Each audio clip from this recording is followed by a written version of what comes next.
ตอนนี้เขาก็อยู่ที่ขัวมิตรภาพด้านกวดคนเข้าเมืองแล้วกำลังจะไปที่เสียงคาน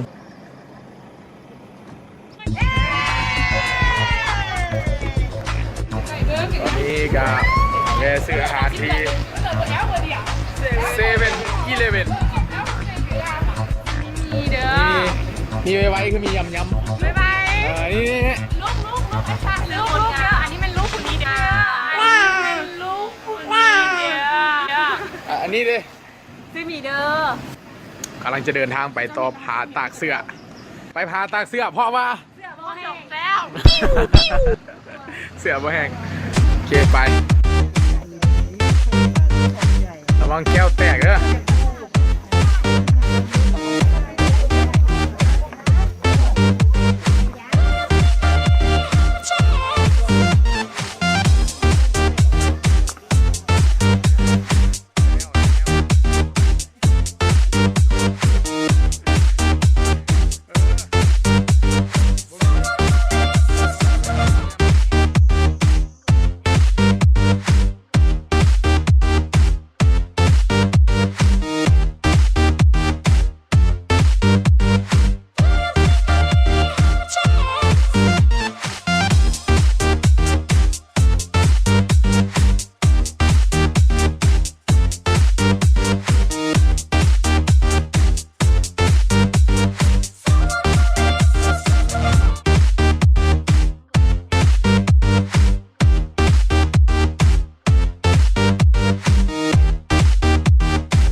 ต้องต่อรถ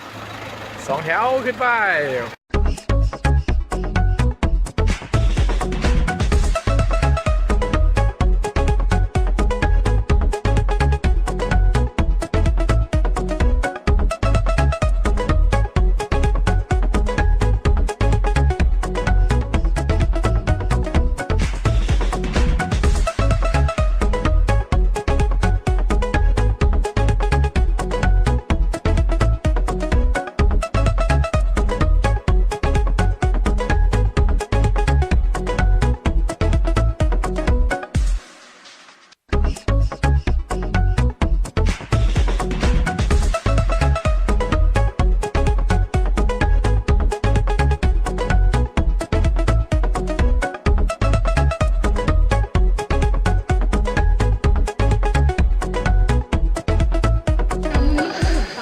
จากที่เขาขึ้นไปกราบไหว้สักการะบูชา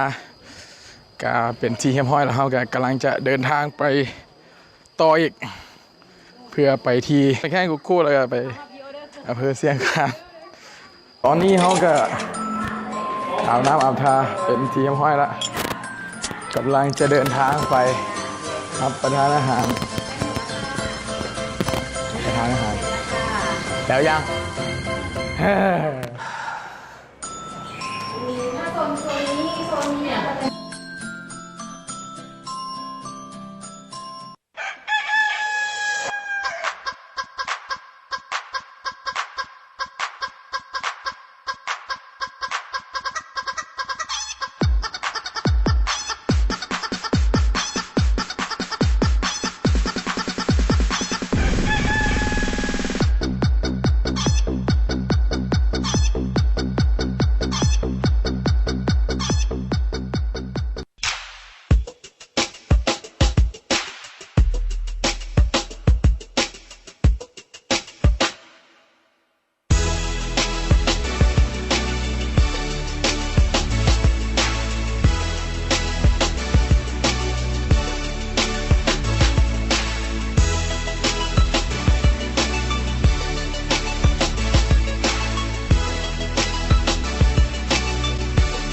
สบายตอนเช้าวันอาทิตย์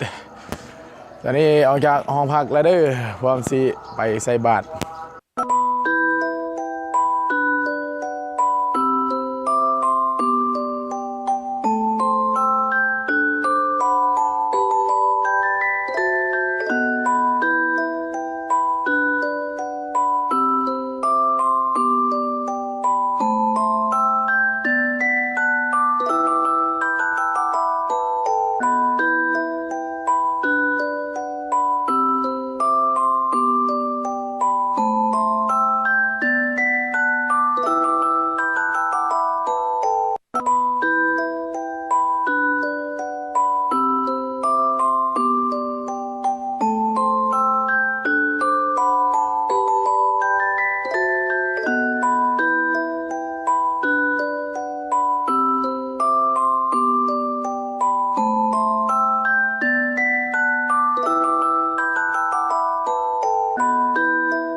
แต่ว่ามื้อนี้อากาศอยากมีแดดบ่อยากค่อยว่าไหนมันค่อนข้างสิแดดค่อนข้างแห้งไงแต่ว่าก็โอเคอยู่ก็อยู่ในระดับที่ก็พอนั่นได้เนาะอันนี้ก็คือฐานพระแม่กวนอิมองค์ใหญ่กับภาพวิวบรรยากาศอ้อม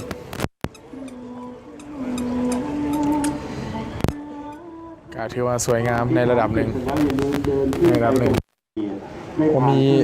น้ำศักดิ์สิทธิ์มีน้ำศักดิ์สิทธิ์น้ำนั้นได้รับการแผ่เมตตาจากพระคุณเจ้าเป็นที่เรียบร้อยแล้วหรือหากท่านที่ทำรักกระทบกับพระคุณของท่านน้ำผสมน้ำอื่นหรืออาจเพื่อเป็นสิริมงคลครับในทางอันนี้เป็นน้ำมงคลนะเพิ่นบอกว่าเป็นน้ำมงคลที่ไหลออกมาจากเทือกเขาสูงที่ไหลออกมาจากหลังภูเขานี่หลังภูเขาตัวที่เขาเห็นอยู่เดี๋ยวนี้ไหลลงมาแล้วเพิ่นก็เอามากันตองจากเครื่องกรองน้ำแล้วก็จึงต่อทอมาใส่เป็นยุทธานแทนของเจ้าแม่กวนอิมองค์นี้เนาะเป็นองค์ที่ใหญ่สมควรอาเซ่เบิ่งบรรยากาศอ้อมๆพอบๆในบริเวณแถวนี้เนาะแล้วก็สิได้เดินทางต่อไปสถานีต่อไปประจำมื้อนี้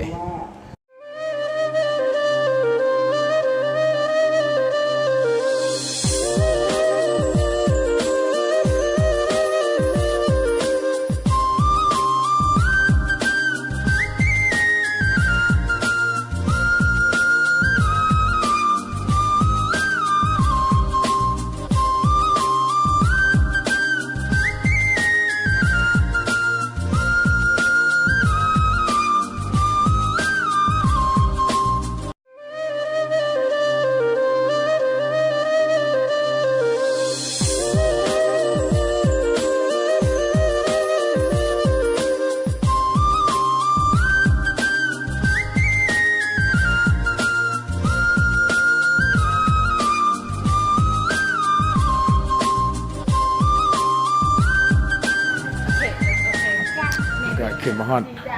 ถึงบอนที่มีงานนวัตกรรมโอ้สิว่าอย่างไรฝีมือของคนล้วนๆสุดยอดไม่นี่เป็นหินแกะสลักนี่เป็นวิวทิวทัศน์จากทางเชิงภูแนวเมืองจันทร์นี่ถือว่าสุดยอดเลยเขาอธิบายด้วยคลิปด้วยภาพว่าได้ไม่ต้องได้มาเบิ่งอีก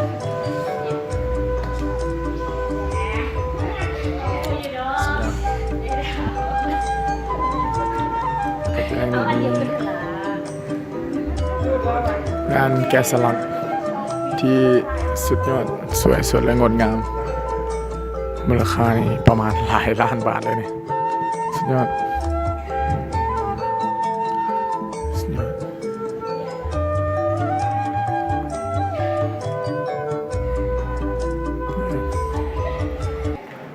พื้นก็เป็นไม้เหลื่อมจิ๊บรายละเอียดเยอะถือว่าสุดยอดงานศิลปะ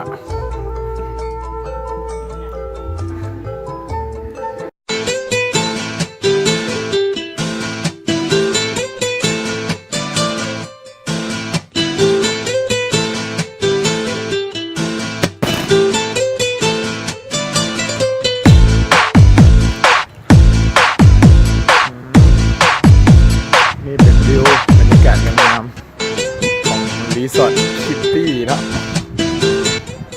ได้เป็นรีสอร์ทแท้สามารถมาพักผ่อนหย่อนอารมณ์กันได้ก็ลูกค้าท่านใดต้องการที่จะให้เฮามาจัดทริปแล้วก็พักผ่อนอยู่รีสอร์ทนี่ก็สามารถมาพักเซาได้เนาะมานี่ทางทีมงานรายการยอดสายพาเที่ยววันทัวร์มื้อนี้กะเวลาก็ใกล้จะสิ้นสุดลงแล้วก็ขอขอบใจผู้อุปถัมภ์ใจใหญ่ใจดีของการเดินทางมื้อนี้ก็คือบริษัท NP Lao Travel เนาะที่ให้การเฟื้อเผื่อแผ่การอุปถัมภ์ในการเดินทางในครั้งนี้ทริปเสียงคาน2 มื้อ 1 คืนกับบริษัท NP Lao Travel สามารถติดต่อพันได้ตามเบอร์โทรที่ขึ้นอยู่หน้าจอในปัจจุบันนี้ลาเฮานี้ทางทีมงานยอดซ้ายก็ต้องขอกล่าวคำว่าสบายดีพบกันใหม่ในคลิปหน้าขอขอบใจ